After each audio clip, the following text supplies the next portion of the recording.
réalisation. Et puis, je voudrais également remercier les organisateurs de l'invitation qui me place ici à l'ouverture de ce colloque et sur le thème de la communauté. Voilà, donc merci à tous. Et puis, je redis le plaisir que j'ai à retrouver anciens étudiants et amis à chacun de mes passages. Alors, je vais essayer de lancer le diaporama sans trop de bêtises. Ah. Bon, voilà, ça marche. Voilà, je commence alors. Les enfants sauvages regroupés c'est un groupe qui vit dans le bush australien. Les plus âgés mènent les plus jeunes, comme dans la villégiature insulaire inventée par Jules Verne dans 2 ans de vacances, mais sans la violence régressive du roman de Golding, Sa Majesté des Mouches. Les enfants sauvages ne sont pas ceux qui suivent Peter Pan dans le roman de Barry. Ils ne refusent pas de grandir, mais attendent un messie capable de les guider vers ce qu'ils nomment le post-futur, la vie possible après la catastrophe que le futur leur a déjà amenée. Les enfants sauvages sont plus qu'un clan ou une tribu. Ils font société, car au-delà d'un mode commun d'existence, les enfants sauvages possèdent un récit commun, un mythe qui donne sens au passé de la catastrophe, un mythe qui fait endurer le présent parce qu'il est annonciateur d'une figure messianique promise par un récit prophétique.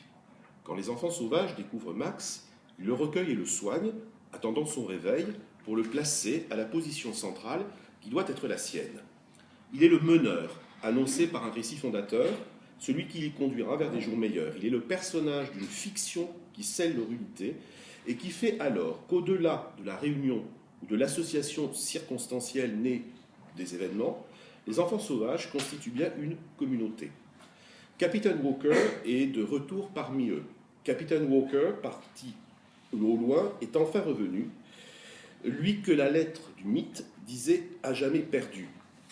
Peut-être chantée à certains des enfants par leurs parents disparus, réduite au nom de leur guide, la chanson des Wu hante la mémoire de leur communauté au point d'en constituer à la fois le récit des origines et l'horizon spirituel de son devenir. Max, lui, se souvient du monde du pétrole, des bars et des jukebox.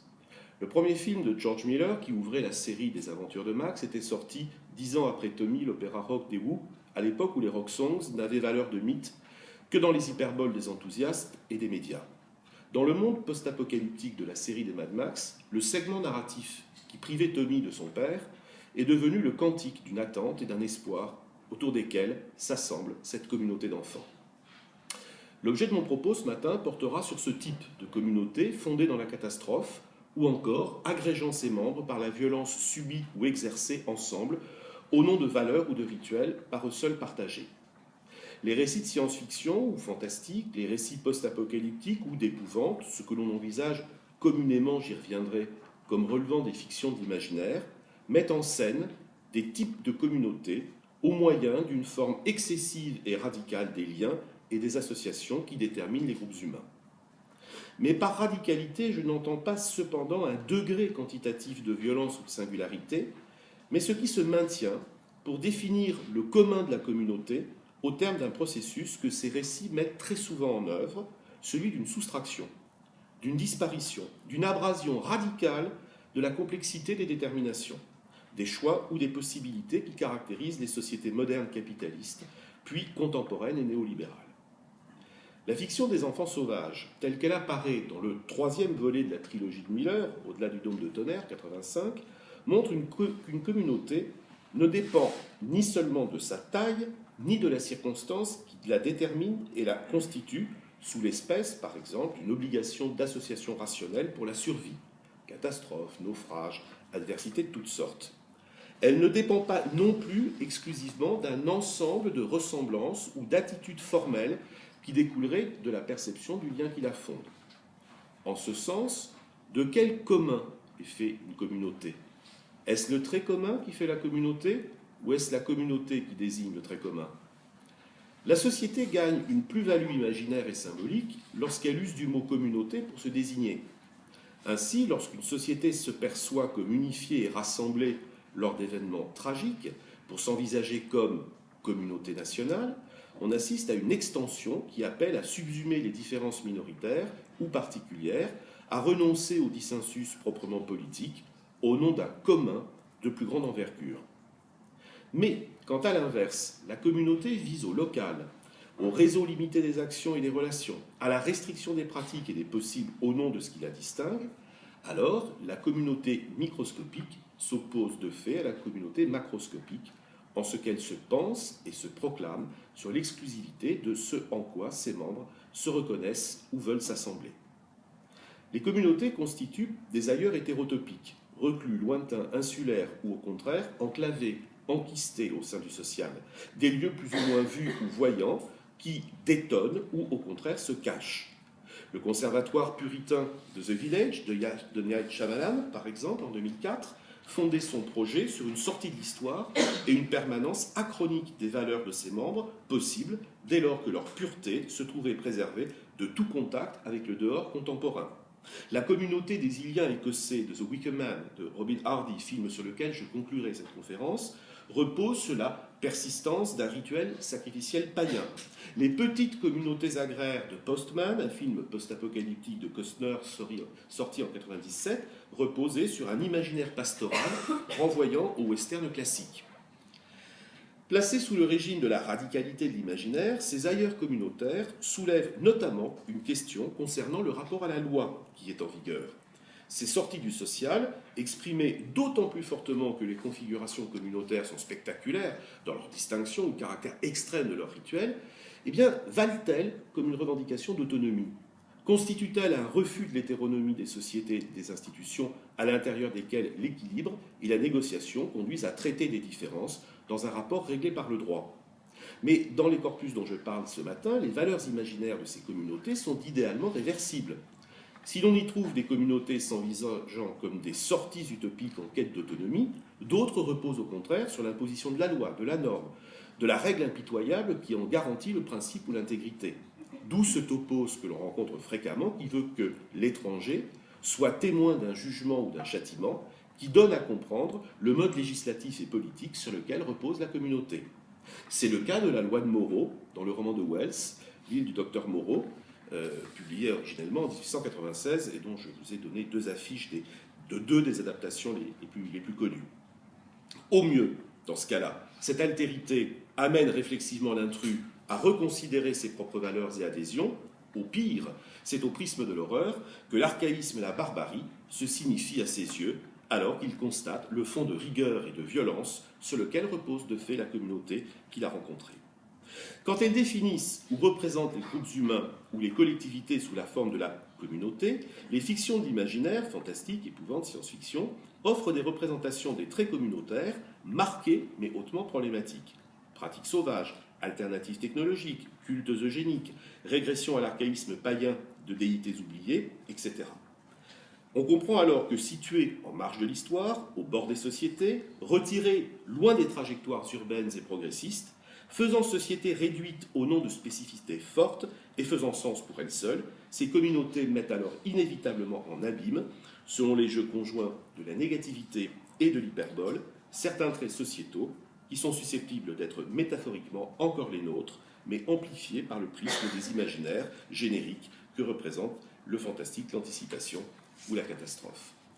Le commun n'est donc pas exactement ou uniquement celui de la race, de l'idéologie ou de marqueurs identitaires intangibles, mais au contraire, à travers le récit de la rencontre, bonne ou mauvaise avec ce qui constitue leur dehors, un voyageur, un enquêteur, un naufragé, ou comme dans les Wrong Turn Movies, un petit groupe d'égarés, ces communautés imaginaires interrogent les formes du lien, l'inventent, l'éprouvent ou échouent à le constituer.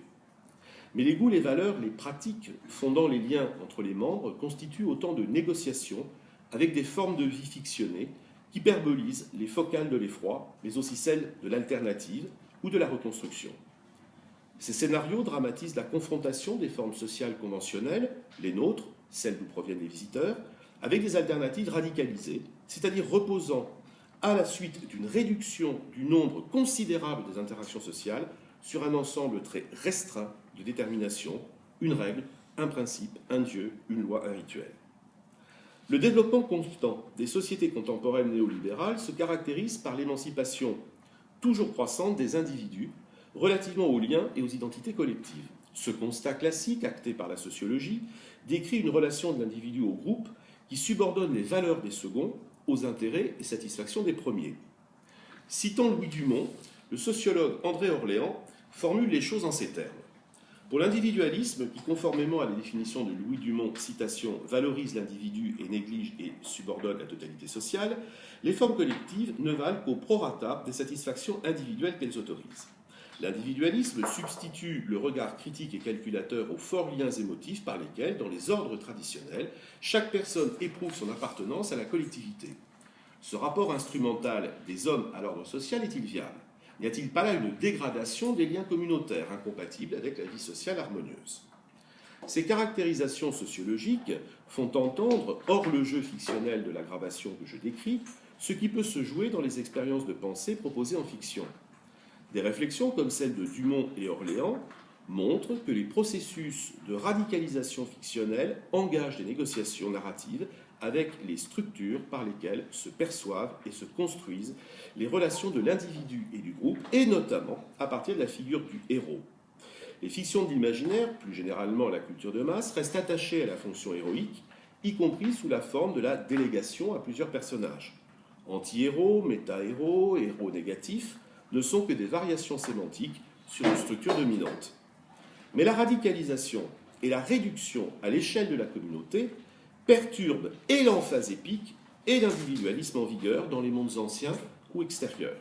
Elle confronte le personnage à une obligation fonctionnelle nécessaire à la dramatisation, mais ses repères, alors, ses compétences, ses valeurs apparaissent désormais essentiellement inadaptés, mieux fondamentalement antithétiques, avec tout ce qui jusque-là le caractérisait.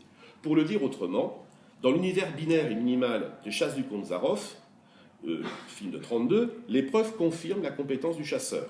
Sur l'île de Dr Moreau, au contraire, l'épreuve altère cette compétence et la met en crise pour appeler à d'autres choix et d'autres lectures de son contexte, de son milieu.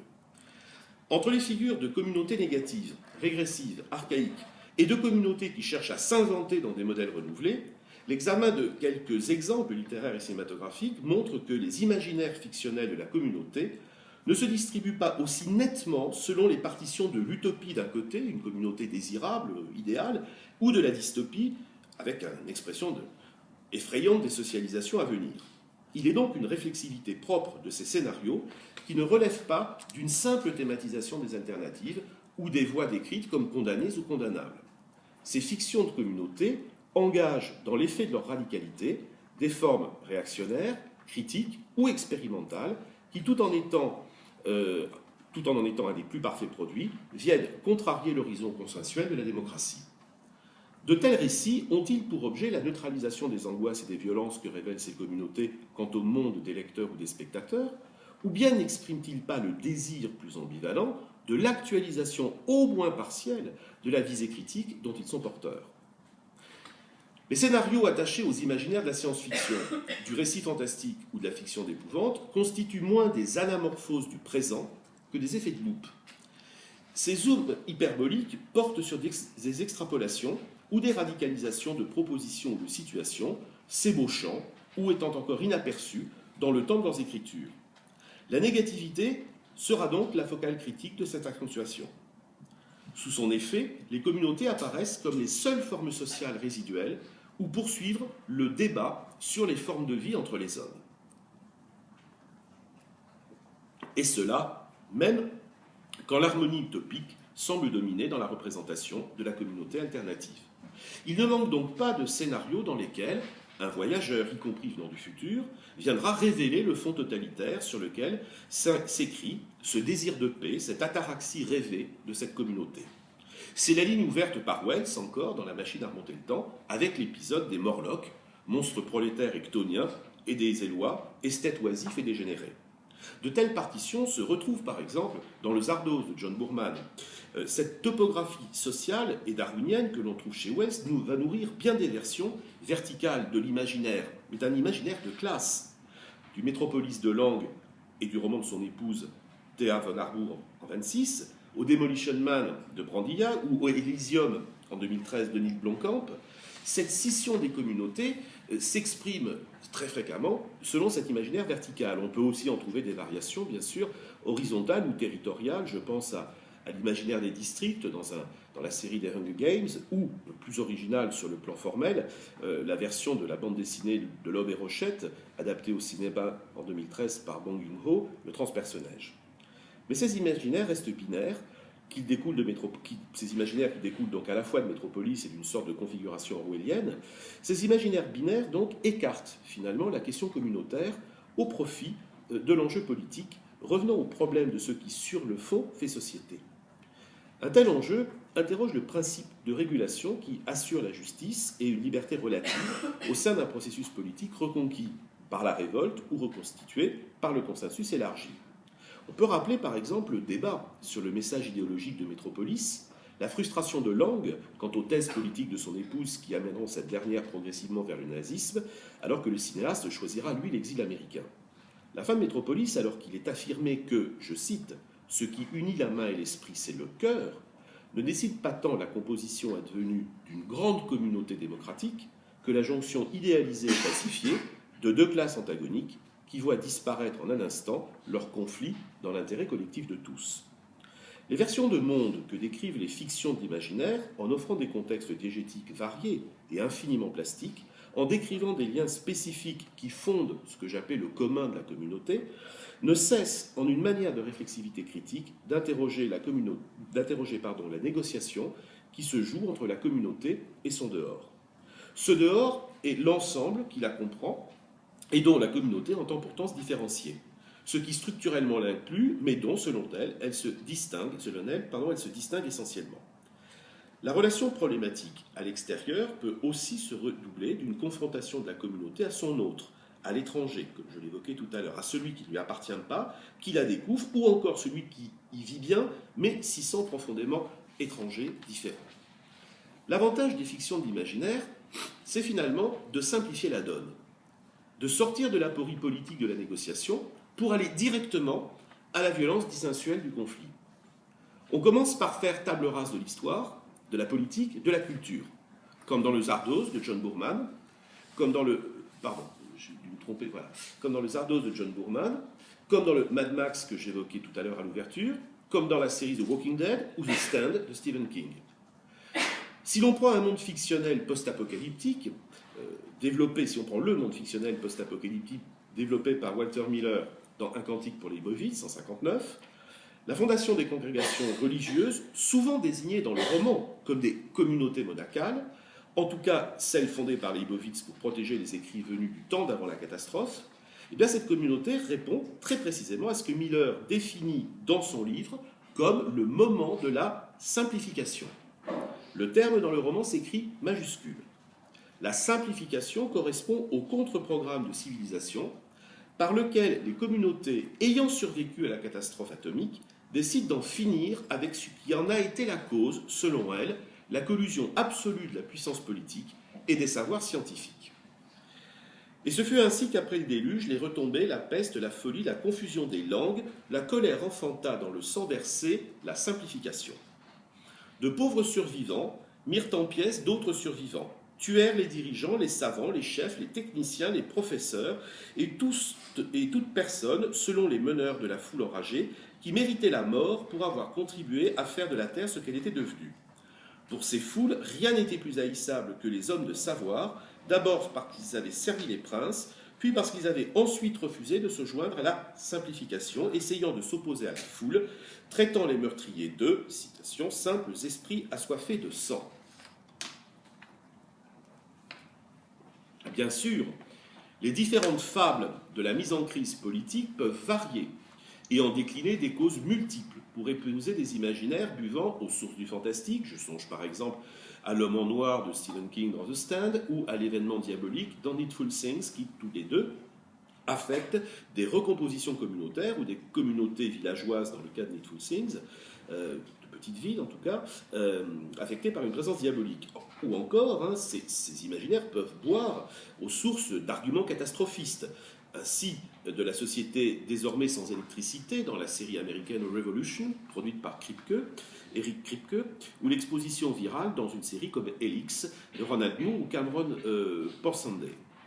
Les accentuations de ces fables sont très différentes On pense par exemple à la prégnance du motif du deuil et de la perte dans The Walking Dead, par exemple, noyau central autour duquel gravite l'expérimentation communautaire et politique que développent les différentes saisons. Mais ces variations offrent des récits où la possibilité du modèle démocratique, ainsi que les négociations entre les intérêts privés et les intérêts intercommunautaires, se voient mises à l'épreuve au moyen d'une restriction radicale du champ des possibles pratiques. La survie, la faim, la soif, la sécurité, les choix moraux radicaux, la solitude ou l'atavisme du groupe. Par exemple, le temps de décision n'est pas absolument absent dans The Walking Dead, lorsque les différents membres du groupe soupèsent les conséquences possibles d'une option ou discutent en termes éthiques des choix à prendre. Mais ce temps est cependant réduit sous la pression des événements et la pauvreté pratique des solutions. Finalement, la persistance d'une fiction des communautés, et non d'une solution solitaire et héroïque, leurs antagonismes, leurs confrontations négociées ou polémiques, répondent à un processus commun de simplification des interactions sociales qui avait fini par masquer et peut-être disqualifier dans le monde ancien la question même du lien. Uchronie, dystopie, catastrophe, épouvante, science-fiction ou fantastique constitue alors un corpus d'expérimentation par la négativité sur des hypothèses propres aux communautés.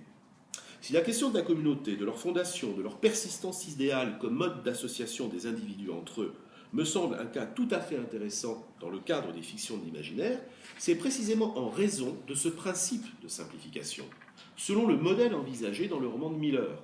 C'est sa perspective paradigmatique qui me permet d'effectuer le nouage d'imaginaires et d'exemples par ailleurs tout à fait différents. Le terme de littérature ou de fiction de l'imaginaire est notoirement insatisfaisant, si l'on y opposait les distinctions théoriques pertinentes qui caractérisent les imaginaires spécifiques du fantastique, de la science-fiction, de l'aventure ou de l'utopie. Mais envisager sur le plan pragmatique les aires de famille qui existent entre leur usage des événements romanesques, leur primat de la motivation narrative et de l'intrigue, ou leur dynamique indiciaire et leur téléologie du dénouement, leur sens du rebondissement ou leur sens du rebondissement et de la tension suspensive font apparaître des caractéristiques communes tant au plan de la réception des mécanismes éditoriaux que des processus d'écriture.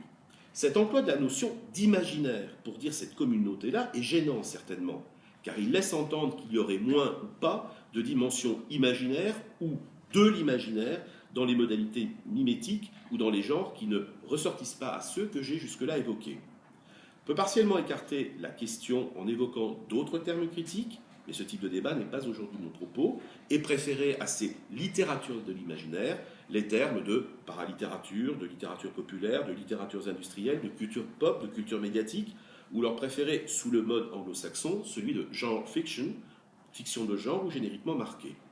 Tous ces termes portent leurs propres enjeux théoriques, ce n'est pas mon objet ce matin, mais finalement ils n'empêchent nullement d'envisager la spécificité et les nuances que la critique n'a cessé de produire quant à ce qui distingue ou réunit ce type de littérature. Mon emploi de l'expression fiction de l'imaginaire n'a d'autre visée ce matin que pragmatique. À l'image des simples d'esprit assoiffés de sang qu'évoque le roman de Miller, je tente de pratiquer une simplification des interactions et rapporter la communauté des textes, ainsi que les liens génériques et imaginaires de ces différents corpus, à une détermination commune. Jacques Guammard, par exemple, a travaillé jusqu'à sa disparition en 2012 au grand projet d'une encyclopédie des littératures de l'imaginaire, qui devait voir le jour aux éditions de La Talente et qui reste non publié pour le moment. Les projets de Guammard s'inscrivaient dans la continuité, la réactualisation et l'extension du travail de Pierre Versin, l'encyclopédie de l'utopie, des voyages extraordinaires et de la science-fiction, édité chez l'Âge d'Homme en 79 et 84. Dans la perspective d'une simplification des différences, par ailleurs légitimes, existant entre ces formes ou ces genres, j'accentue ici ma lecture de l'imaginaire des communautés par l'idée d'une communauté de l'imaginaire. Il s'agit de faire l'hypothèse que la question des communautés survient de façon particulièrement sensible dans le contexte d'un imaginaire qu'ont en commun ces types de fiction. J'identifie celui-ci à la simplification, à la réduction ou à la radicalisation des données sociales, économiques, culturelles et politiques qui déterminent la vie d'un groupe. Ces restrictions des déterminations collectives permettent de problématiser par la fiction les relations intersubjectives au sein d'un groupe ou celles de sociétés minimales entre elles. Une précision cependant. La simplification ne signifie nullement que la restriction des interactions sociales qu'expose le monde diégétique de telle ou telle fiction produisent des situations ou des intrigues nécessairement simplistes. Une lecture croisée de la simplification ou des radicalisations qu'opère Miller dans un cantique pour Leibowitz, ou, pour rester dans un imaginaire métalittéraire commun, celui de la conservation, Borges dans la bibliothèque de Babel, suffirait à montrer la complexité qui découle de cette manière d'épurer le monde diégétique pour le limiter en un point clair et cependant vertigineux. Chez Borges, il n'y a pas de dehors au monde de la bibliothèque. Et, je cite, il suffit qu'un livre soit concevable pour qu'il existe. Chez Miller, vecteur de la catastrophe, les livres et les savoirs sont à préserver, à copier, à collecter dans un monde où ils n'existent plus que comme fragments et dans lequel la hiérarchie antérieure de leur signification ne permet plus de distinguer les notes personnelles des prospectus, des listes de courses, des textes de fiction et des écrits religieux. Tout peut y faire sens parce que plus rien à l'autre du monde ancien n'en a. Dans ces milieux simplifiés, la communauté qu'affronte l'adversité ou le contraste problématique avec les groupes qui lui sont extérieurs et différents, eh bien, cette communauté, justement, se voit mise en scène de cette façon-là. Le dehors apparaît donc comme l'épreuve de sa définition par l'extérieur, ce contre quoi les membres de la communauté parviennent à s'identifier. Pour le personnage principal de The Walking Dead, Rick Grimes, toute politique, toute éthique, toute pragmatique et toute mémoire du monde ancien le cède au principe simplifié de la survie. Celle des proches, celle de la famille immédiate. Cela le poussera même jusqu'à allégoriser ce qui le meut sous l'espèce même de ce qui le menace. We are the Walking Dead, l'entend-on théoriser dans l'épisode 3 de la saison 5. Ce qui revient à trouver sa finalité dans le mouvement même qui le porte alors vers Washington, au risque d'une identification dont la radicalité reste irrecevable aux autres membres de son groupe, et notamment au personnage de Daryl, qui ne se reconnaît pas dans une telle proposition. Si selon les récits, les propos par lesquels les communautés se définissent elles-mêmes sont clairement donnés à entendre, c'est parce que la fiction, y compris la plus excessive dans ses formes d'intrigue et de confrontation, suppose ici une donnée de type anthropologique. Qu'elle en offre une reformulation allégorique ou qu'elle en donne une version plus radicalement dépragmatisée, c'est-à-dire une version limitée dans son bouclage autotélique aux seules composantes du monde fictionnel qui est représenté. Je veux dire par là que tout débat communautaire dans ce type de fiction n'a pas forcément pour objet son applicabilité, sa dimension allégorique, mais qu'il peut se limiter effectivement à la représentation sociale du type de société ou de son absence donnée dans telle ou telle fiction. Mais si la radicalité est un effet de loupe, comme tout gros plan, quand l'objet sature le champ, il exclut tout le reste. La catastrophe épure les données sociales pour ramener à la survie et à la refondation, à une forme d'éthique non pas minimale, mais minimaliste, une éthique du dilemme accéléré, une éthique qui se voit alors surjouée dans l'anticipation ou l'horreur fantastique. Ces situations de mise en crise, articulent communauté ancienne et communauté d'intérêt en un raccourci saisissant.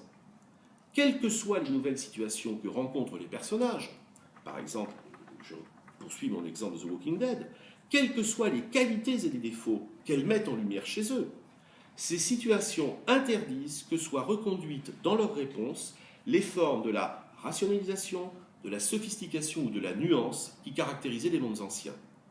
Comment concilier l'intérêt de ce qui est le plus proche, l'épouse, l'enfant, et l'intérêt commun, et cela dans un milieu qui ignore désormais toutes les questions et les déterminations qui faisaient le fond même du monde ancien.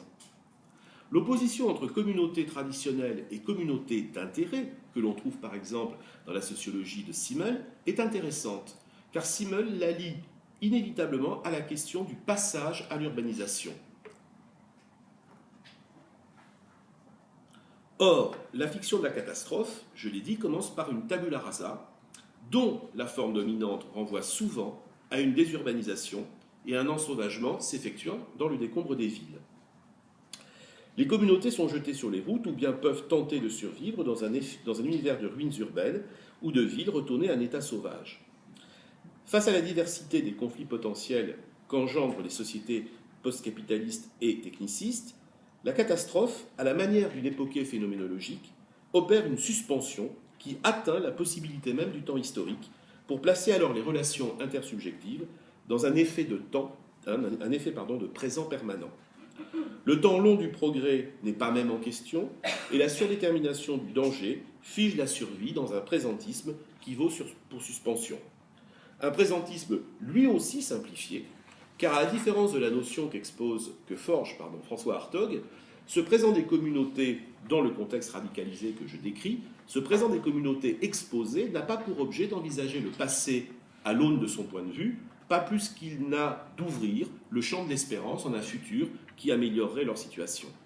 Pas de grand programme de remise en route de l'histoire par le savoir, les technologies, le progrès. Seule demeure la mémoire du passé manifesté sous l'espèce de légende, Captain Walker, de ruines, d'artefacts, les livres des temps anciens, d'objets que l'on désire ou que l'on veut troquer. C'est dans ce temps arrêté ou archaïque qu'une manière de réduction idétique opère alors. Mes emplois sont ici plus métaphoriques, j'en ai bien conscience, que strictement techniques, mais mes emprunts phénoménologiques n'ont d'autre intention que d'exprimer, par le rappel de ce mécanisme de retour à la chose en elle-même que décrit le processus de réduction idétique, de décrire, d'évoquer ce que j'appellerais un processus d'abrasion ou de dénudation des conditions du vivre ensemble qu'effectue le type de fiction dont je parle ce matin. Dans ces communautés, l'association des hommes entre eux semble libérée des déterminations subjectives ou psychologiques pour donner alors accès à la nudité du lien qui les unit. Ce lien est réduit à sa plus pure expression, sans que le milieu, par une somme de conflits ou d'interactions trop importants, ne complexifie la situation en un trop grand nombre d'intérêts et de relations entre ses membres. Cette abrasion du milieu, qui survient dans Walking Dead, dans Mad Max, dans Un cantique pour Leibowitz, et même dans la fable païenne de The Wicker Man, avec d'immenses différences génériques, j'en ai bien conscience, coïncide avec la description d'une destruction du monde libéral, de son économie, de son épistémé, de ses médias, de son écologie numérique et communicationnelle. Et si la réduction sert le retour de la radicalité de la situation éthique, c'est alors une manière de dire que cette dimension de la vie avait à ce point déserté le monde ancien. Qu'une telle fiction soit authentiquement critique ou qu'elle soit simplement compensatoire, demeure bien évidemment tout l'enjeu de l'interprétation de ces récits. En conséquence, les confrontations du groupe menées par Rick Grimes dans The Walking Dead, alors qu'il tente de s'établir, ou qu'il s'affronte à d'autres groupes ou d'autres expériences communautaires, valent comme une dramaturgie des possibles politiques. Le modèle néronien du gouverneur, avec son usage du jeu, prince psychotique et tyran violent, la ferme et le modèle que propose Herschel, fondé sur l'autorité patriarcale, la pastorale américaine et la religion, la prison et son expérience communautaire du lieu clos, dans lequel la responsabilité démocratique à laquelle Grimes tente de se soumettre le conduira à abandonner pour un temps son leadership, ou encore le camp d'extermination, usine à viande et rituel de survie qui attendait le groupe au terminus à la fin de la saison 4. Les accentuations différentes que place telle ou telle fiction, conjuguées à ce que j'ai métaphoriquement évoqué comme une forme de réduction idétique, portant sur la complexité sociale et culturelle, permettent d'entendre qu'une reformulation a eu lieu. Terme à terme, ces fictions thématisent les descriptions anthropologiques, sociales et politiques classiquement postulées par nos imaginaires de la société et des relations que nous prêtons aux individus en régime libéral et néolibéral. Ainsi, la violence, la catastrophe, la précarité de la situation insulaire, le monde post-apocalyptique, contaminé, zombifié, en a fini avec le critère que je décrivais tout à l'heure, que j'entendais dans le propos de Dumont, la vie sociale harmonieuse. Le projet d'un monde pacifié et équilibré, une fois annulé, il ne reste plus qu'une praxis de la survie, déterminant un ethos inconditionnel de la protection et de la sécurité. Ces fictions ne nous racontent précisément pas que les ordres traditionnels peuvent se reconstituer, car ni leur contenu ni leur forme ne sont de nature à exprimer les nouvelles interactions surgies dans ces mondes. Ces nouvelles interactions contraignent alors les personnages à replonger dans un temps que l'on pourrait décrire comme proto-historique, légendaire ou mythique. C'est désormais un monde de relations dans lesquelles les choses semblent reprendre avant la socialisation, là où le groupe n'est qu'un agrégat d'individus dont l'intérêt de chacun les pousse à cette union temporaire. On relèvera par exemple que dans les fictions du zombie, il n'est pas rare qu'un individu, un couple ou une famille décide, devant l'évolution de la situation du groupe, de s'en séparer pour tenter leur chance autrement, suivant ainsi l'intuition d'un projet alternatif à celui de la communauté qu'ils quittent. Le regard critique et calculateur est alors celui de chacun des membres du groupe, et à certains égards, celui du chef constitue une sorte de calcul surplombant que sa position héroïque lui a conféré. Seule sa plus grande aptitude darwinienne lui octroie cette capacité qui lui assure le meilleur résultat, pour lui-même, pour celui ou celle à laquelle il tient le plus, pour sa famille, quand elle est encore là. Éventuellement pour le groupe, dont il se sent plus ou moins responsable, selon l'altruisme, je pense au cas de Grimes, ou le cynisme, je pense à Mad Max, à Max, ou alors à Snake Plissken chez Carpenter. La communauté se reconstitue dans ces épreuves, précisément sur le paradoxe d'une somme de calculs particuliers, ou réduit au lien immédiat du couple, de la progéniture, de l'amour ou de l'empathie intersubjective. Finalement, au fil des rencontres ou des expérimentations faites sur les formes d'association des humains, plutôt des survivants, entre eux, le programme narratif d'une série comme The Walking Dead revient à éprouver la capacité des formes traditionnelles de la communauté à se refonder. Partant, si la communauté, dans sa dimension microscopique, peut refonder une expérience collective, son devenir social peut constituer un horizon plausible, mais sous l'espèce d'une de ces communautés résidentielles, ceintes de barrières et de murs, telles que Bruce Begou ou Mike Davis les analysent, riches, nantis ou porteurs sains à l'intérieur, et la foule des zombies, pauvres ou déclassés, à l'extérieur. Tour de garde et vigie, mirador et tir à vue, comme dans le second avatar de Mad Max ou dans l'île communautaire de Waterworld, un autre film post-apocalyptique de Costner, la protection des denrées et des matières vitales. Chez Miller, c'était un puits de pétrole. Dans le film de Costner, un comptoir à troc. Eh bien, cette protection ne se fait qu'en retrouvant la vieille topographie coloniale du fort assiégé par les sauvages en plein désert, le bush ou l'immensité liquide, et tous ces projets communautaires ne peuvent alors faire l'économie de cette fièvre, de cette angoisse que l'on appelle obsidionale, c'est-à-dire l'angoisse des communautés assiégées, ou les pathologies qui se développent dans ces lieux reclus. Pour conclure ce parcours, j'aimerais évoquer un point particulier à propos d'un film que j'ai déjà mentionné à plusieurs reprises, comme exemple dans les éléments que je vous proposais de mettre en relation. Il s'agit de The Wicker Man, de Robin Hardy, sorti en 1973. Plutôt variation que véritable cycle, 3 films développent l'histoire du culte horrifiant de l'homme d'osier, The Wicker Man. Communauté païenne pratiquant le sacrifice humain pour garantir les récoltes à venir dans le film original de 1973, colonie matriarcale de descendants de Celtes venus dans le Nouveau Monde, dans la version américaine de 2006, aristocratie écossaise sacrifiant aux rituels archaïques dans The Wicker Tree, sorti en 2014, mais repris par le même réalisateur, Grady, qui près de 30 ans après revient sur le même imaginaire. Dans le film de 1973, un enquêteur puritain vient du continent pour enquêter sur la disparition d'une enfant. Sa foi est radicalement heurtée par les discours païens qu'il entend, les évocations de rituels, de pratiques, les comportements sexuels des Iliens écossais.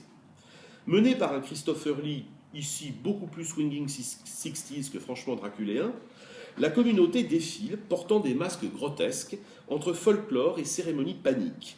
Et c'est bien en plein jour, comme pour les manifestations du dieu Pan, que le sacrifice est joyeusement effectué par une communauté chantant et riant.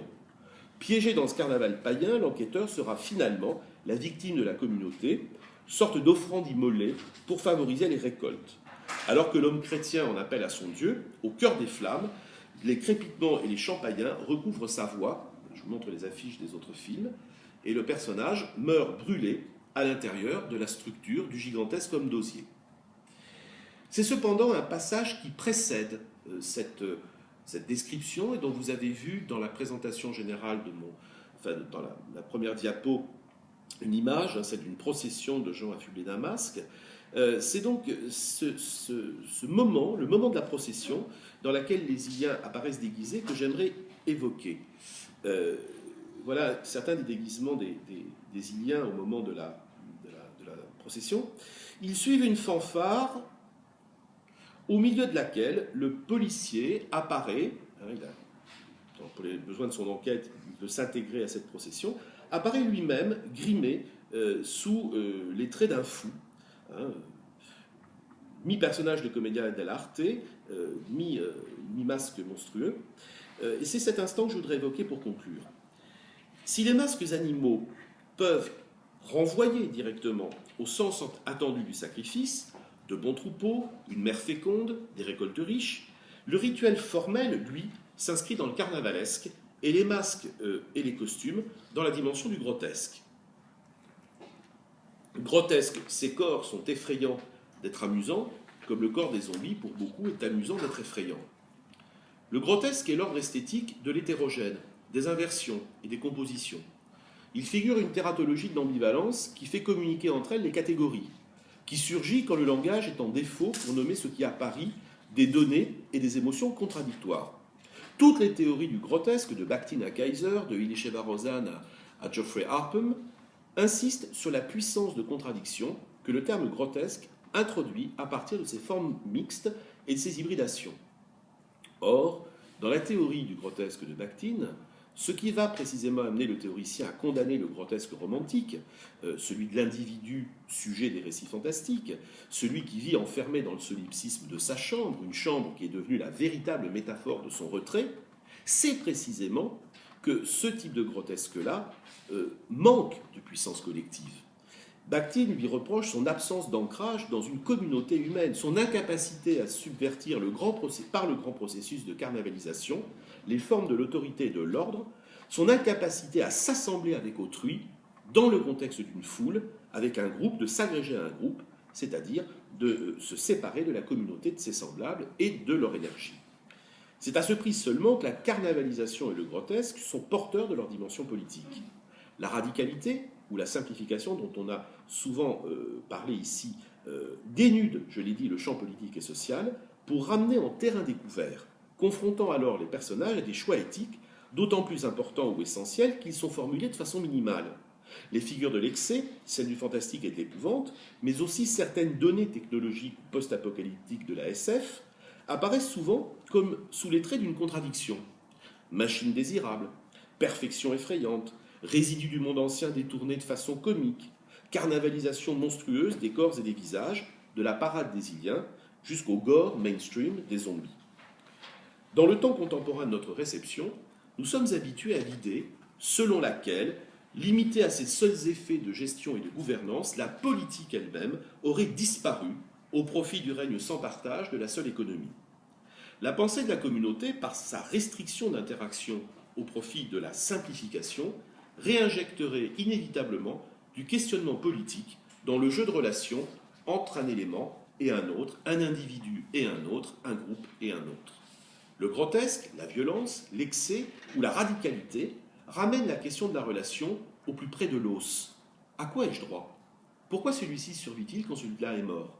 Est-il possible de tout faire pour survivre ? On se souvient quelles limites le père et le fils décident de ne pas franchir dans le roman de McCarthy, The Road.